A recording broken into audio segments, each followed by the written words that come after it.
Assalamualaikum warahmatullahi wabarakatuh. Kami dari kelompok 7, pada kesempatan kali ini kami akan memberikan sebuah pengetahuan tentang distorsi pasar dalam perspektif Islam. Saya Ahmad Ruslan dengan NIM 21101160005. Saya Umi Kulsum dengan NIM 21101160009. Saya Siti Wardah dengan NIM 21101160024.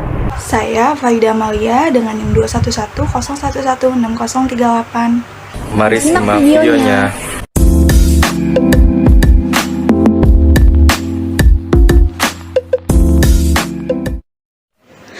Pasar menentukan harga dan cara berproduksi. Tidak boleh ada gangguan yang mengakibatkan rusaknya keseimbangan pasar tersebut. Namun dalam kenyataannya sulit kita temukan pasar yang berjalan sendiri secara adil atau fair. Kondisi itulah yang kita sebut sebagai distorsi pasar.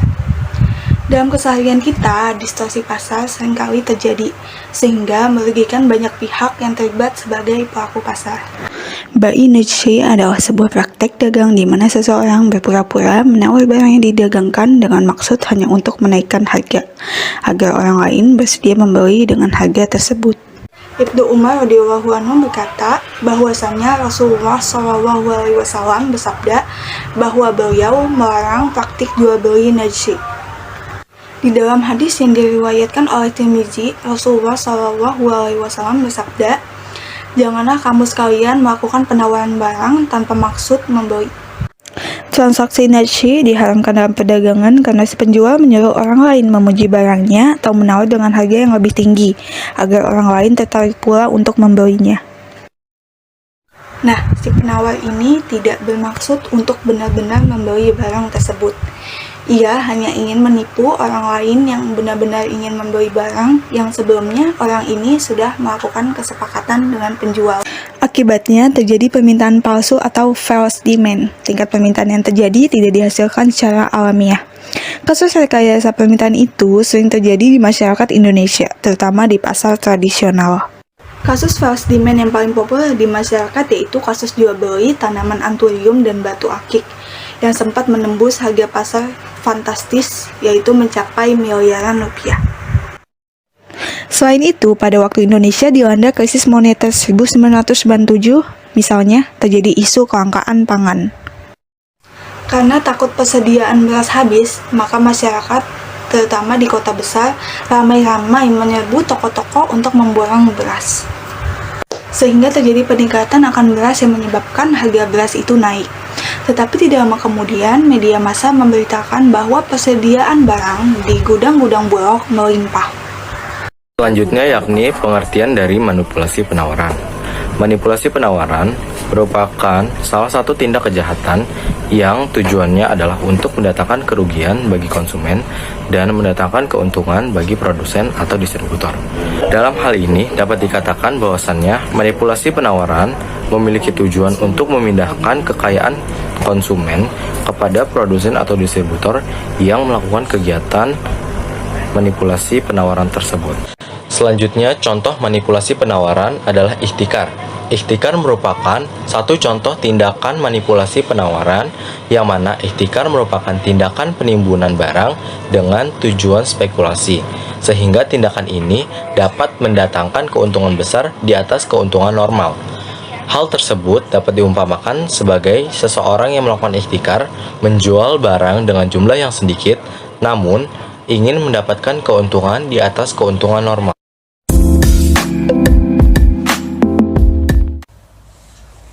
Selanjutnya, saya akan membahas mengenai tadlis.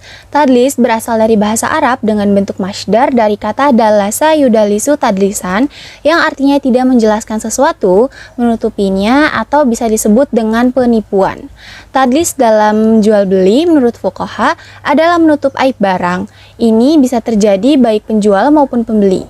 Penjual dikatakan melakukan tadlis apabila menyembunyikan cacat barang dagangannya dari pembeli.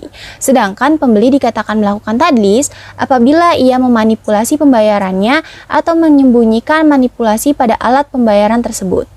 Tadlis jelas sekali haram hukumnya. Allah Subhanahu wa taala melarang cara tersebut dalam Al-Qur'an pada surat An-Nisa ayat 29 yang berbunyi A'udzu billahi minasyaitonir rajim. Ya ayyuhalladzina amanu la ta'kulu amwalakum bainakum bil batili illa an takuna tijaratan an taradim minkum wala taqtulu anfusakum innallaha kana bikum rahima. Yang artinya, wahai orang-orang yang beriman, janganlah kamu saling memakan harta sesamamu dengan jalan yang batil atau tidak benar, kecuali dalam perdagangan yang berlaku atas dasar suka sama suka di antara kamu.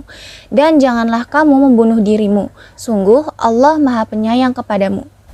Nah, untuk menghindari penipuan, pihak penjual maupun pihak pembeli harus mempelajari strategi-strategi dari pihak lain. Ini disebut dengan game teori. Game teori itu ada 3. Yang pertama dominan strategi, yaitu strategi dalam sebuah permainan yang memberikan hasil lebih baik daripada strategi apapun yang diambil oleh pihak lain. Dan yang kedua ada Nash equilibrium, yaitu kombinasi dari berbagai macam strategi dalam permainan di mana tidak ada satupun pemain yang memiliki insentif untuk mengubah strategi yang diambil pihak lain. Dalam Nash equilibrium ini, strategi yang diambil satu pihak akan mempengaruhi strategi yang harus diambil oleh pihak lainnya. Selanjutnya yang terakhir, yaitu yang ketiga, ada mix strategi, yaitu strategi di mana kedua pihak membuat pilihan acak dari 2 atau lebih pilihan yang ada berdasarkan probability. Selanjutnya ada macam-macam tadlis. Tadlis yang pertama yaitu tadlis dalam kuantitas atau quantity. Tadlis ini merupakan penipuan dengan mengurangi takaran atau timbangan serta memberikan harga yang tidak sesuai dengan kuantitas yang diperoleh pada pembeli. Semua tindakan pihak penjual maupun pembeli yang tidak jujur akan mengalami penurunan utility. Yang kedua, ada tadlis dalam kualitas atau quality. Tadlis ini merupakan bentuk penipuan di mana barang yang diberikan tidak sesuai dengan perjanjian yang telah disepakati. Lalu yang ketiga ada tadlis dalam harga atau price. Tadlis dalam harga ini termasuk menjual atau membeli barang dengan harga di atas atau di bawah harga pasar karena ketidaktahuan pembeli atau penjual. Jadi misalnya ada penjual dan pembeli yang melakukan transaksi. Namun karena pembeli ini tidak tahu harga pasaran, penjual ini dengan semena-mena menaikkan harga jual tersebut lebih tinggi dari harga jual penjual-penjual lainnya. Dan yang terakhir atau yang keempat yaitu ada tadlis dalam waktu atau time. Tadlis ini terjadi ketika penjual tahu persis bahwa dirinya tidak akan sanggup menyerahkan atau mengirim barang yang akan dijualnya, namun dia menyembunyikan ketidaksanggupannya tersebut. Selanjutnya, kita akan membahas mengenai uncertainty to both parties atau tagrir. Tagrir berasal dari bahasa Arab yaitu goror yang artinya bencana, akibat, bahaya, risiko, dan ketidakpastian. Tagrir dalam ilmu ekonomi konvensional biasa disebut uncertainty atau ketidakpastian. Tagrir adalah suatu kondisi di mana terdapat ketidakpastian antara kedua belah pihak dalam suatu transaksi jual-beli. Tagrir ini terjadi karena adanya incomplete information antara kedua belah pihak, yaitu pihak penjual dan pihak pembeli. Dalam praktiknya, tagrir dibagi menjadi 4 bentuk. Yang pertama, ada tagrir dalam kuantitas. Yang kedua, ada tagrir dalam kualitas. Yang ketiga, ada tagrir dalam harga. Dan yang keempat, adalah tagrir menyangkut waktu penyerahan. Yang pertama, ada tagrir dalam kuantitas. Tagrir dalam kuantitas adalah suatu transaksi di mana kuantitas barang yang diperjualbelikan atau ditransaksikan belum pasti jumlahnya. Contoh tagrir dalam kuantitas ini adalah sistem ijon. Dalam sistem ijon, petani telah menjual hasil panennya dengan harga yang pasti kepada pembeli ketika sawah si petani belum panen. Peristiwa ini termasuk ke dalam tagrir kuantitas karena baik petani sebagai penjual maupun pembeli tidak mengetahui berapa jumlah kuantitas padi yang diperjualbelikan, sehingga untung atau rugi transaksi tersebut pun tidak pasti. Dengan demikian, keseimbangan pasar yang terjadi dalam tagrir kuantitas merupakan keseimbangan yang semu dan tidak pasti. Yang kedua adalah tagrir dalam kualitas. Tagrir dalam kualitas adalah suatu transaksi di mana kualitas barang yang diperjualbelikan atau ditransaksikan masih belum pasti. Contoh tagrir dalam kualitas adalah menjual anak sapi yang belum lahir. Pada kasus ini, penjual dan pembeli masih belum mengetahui bagaimana anak sapi ini ketika lahir. Sementara transaksi telah terjadi dan harga jual sapi sudah dibayarkan oleh si pembeli.